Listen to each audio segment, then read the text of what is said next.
Әй, қызау, көктем келіп, дала құлпырып, 8 наурыз мереке келе жатыр. Мерекеге орай қазақтың ибалы келін сайысын өткізбекші. Ойбай-ау, ой сайысқа біздің әулеттен қай келін қатысқалы отыр екен? Уайымдамаңыз, абысын, құрбан қайнымыздың үйіндегі келін қатыспақшы екен. Әй, келіндер, ана жас келінді ортаға алып келіңдер.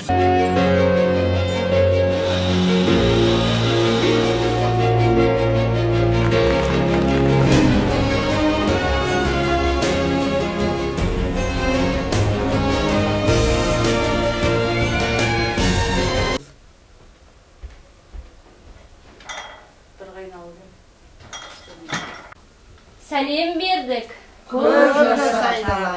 Айналайын қарағым, қал жақсымай сала берме көзіңді, әр жақсыға едім аяу.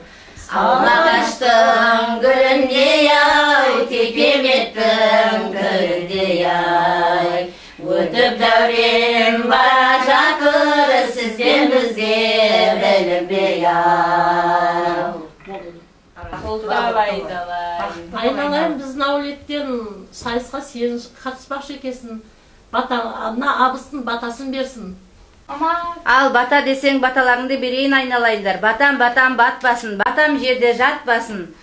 Бақ қарасын, қыдыр дарысын, кетпес дәулет кең пейіл берсін, ауызбіршілігімізді берсін. Нау Ақерке келініміз инабатты да ибалы келін болып, ортамызға баш жүлдемен орала берсін деймін. Аумин. Аумин. Ақ жаулықты аналарының батасы қабыл болып, сенімдеріңізді ақтауға тырысамын.